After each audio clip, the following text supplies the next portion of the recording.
จะเป็นม่วงนะครับเนาะได้ยังมาเห็ดม่วงนะครับถ้ามาเขาดีก็ลูกม่วงดีเนอปลายไผ่นะครับเนาะที่เป็นดึงน้ำซุกกันนะครับเนาะเขากัดซุกเส้นจามได้จังหวะนะครับบางที่บ้านนะครับเนาะเดี๋ยวก็ดีมาใส่กันน้ำเงินกันนะ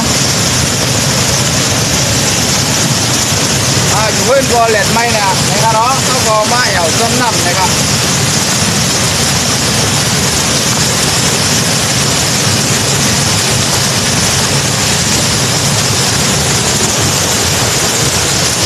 ข้างในเขาก็ใส่กันมันยาวเรียบร้อยแล้วเนาะเขาก็ได้กันไม่ต้องมา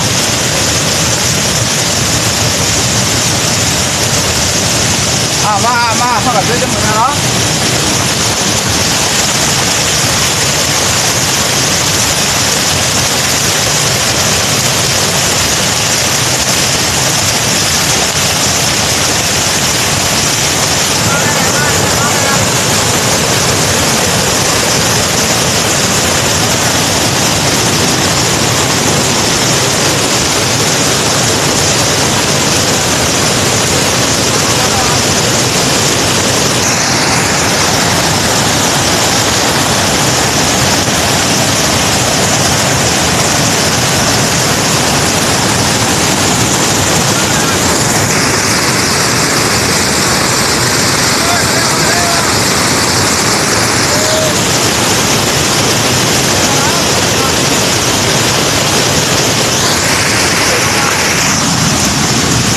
ในคณะอะไรครับปลามุ้งหวานครับเนาะอันนี้ก็จะเป็นปลามุ้งกล้วยหวานครับก็มันเป็นแนงตาเล็กๆครับเนาะก็จะเป็นปลาตัวเล็กๆครับนะเป็นไรนะนี่ครับ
นี่ก็จะเป็นปลาคำครับนะ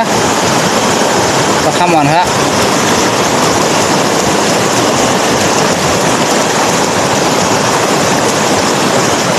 นี่ก็จะเป็นปลาตัวเล็กๆครับนะ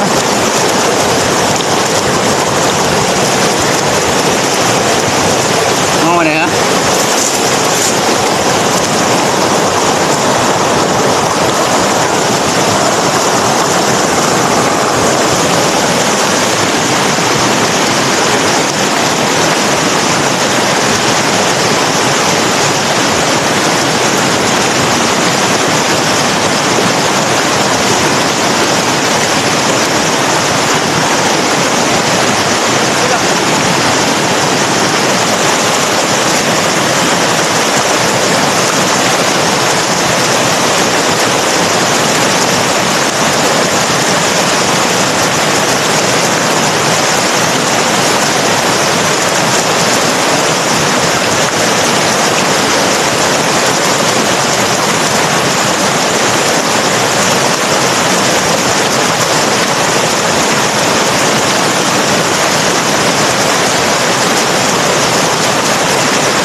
เป็นน้ำสองจีขนาดนี้ก็จะเป็นน้ำเก่งนะอันนี้ก็จะเป็นน้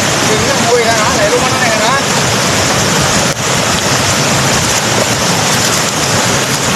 อันนี้ก็จะเป็นน้ำมวยนะมวยแล้วมันอยู่แถวนี้มันติดกันเดี๋ยวน้ำเมนเก่งอย่างนั้นนะนั่นนี่นะ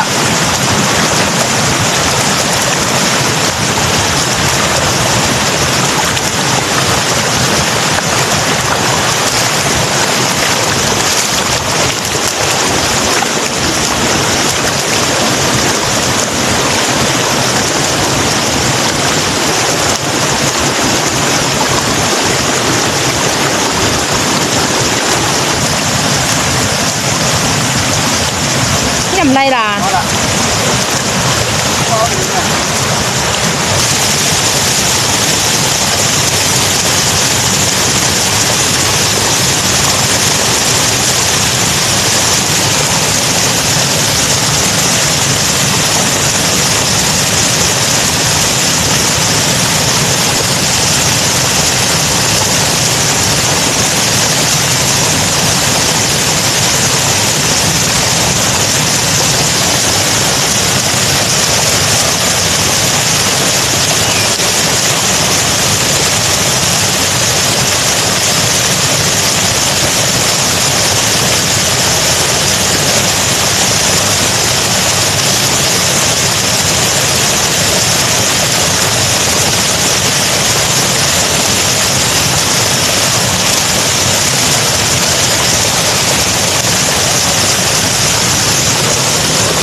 ปลาจอนเลยค่ะนะได้ปลาทุกมองฮะ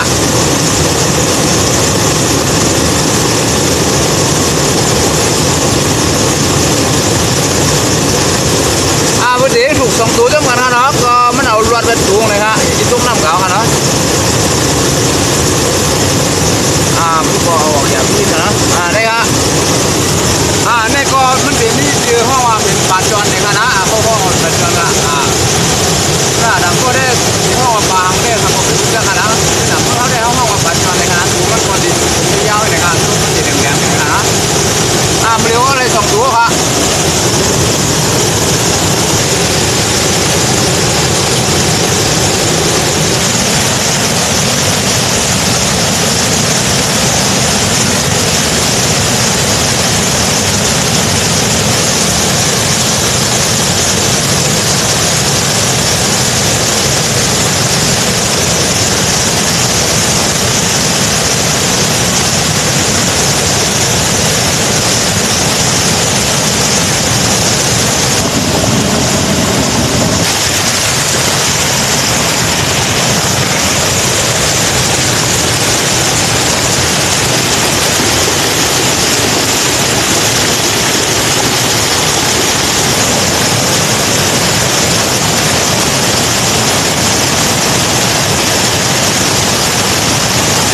10 ตัว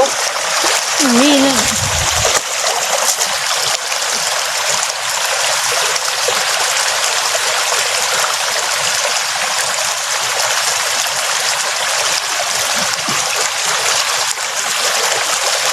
น่ะตั้งหมันเคยๆเหมือนกัน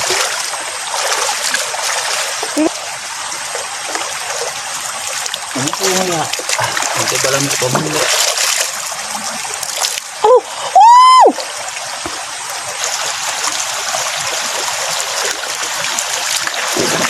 เอาลูกมาจัดมาเก็บเอาได้ปะวะ จ้าอันใหญ่ๆยาวๆอ่ะ vì hết tôi lấy đứa ngủ đen khích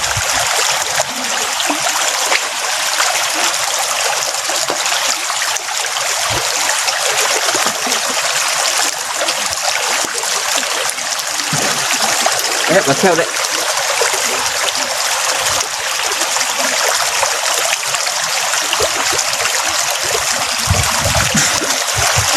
bạt nó nạ một cây thấy đi hay nạ và treo hả nằm có khẩu phú nó bung băng xin này đó đâu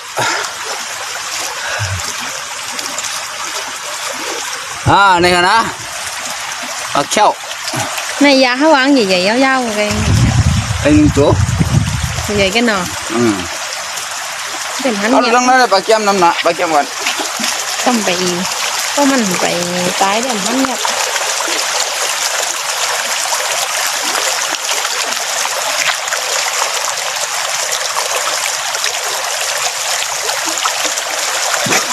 alo nó không phải chính là làm phải lái มันเหมือนเหือมาช่วยฟอง nó ดู bắn từng đi phải xin nuôi มาเดี๋ยวช่วยฟอง biết được họ tính โอ้ใครหัน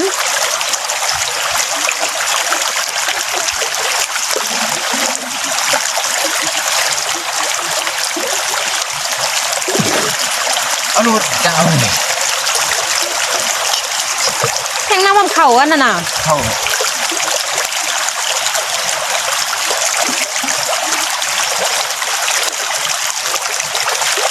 thấy ha leo hả ก็เขาถ่ายไว้นะไหนเขารับใช่ไหมครับ đây hả โอ้แล้วสูงค่ะ đây đây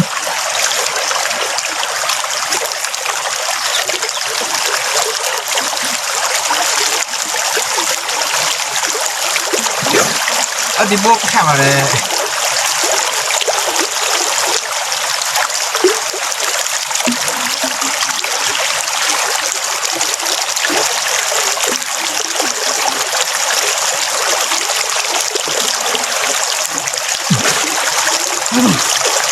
vãi đường kia này này ถามว่าทำไทยเนี่ย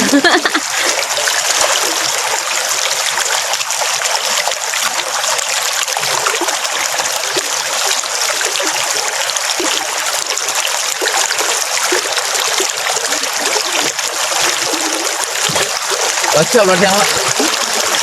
vì và treo nó theo ạ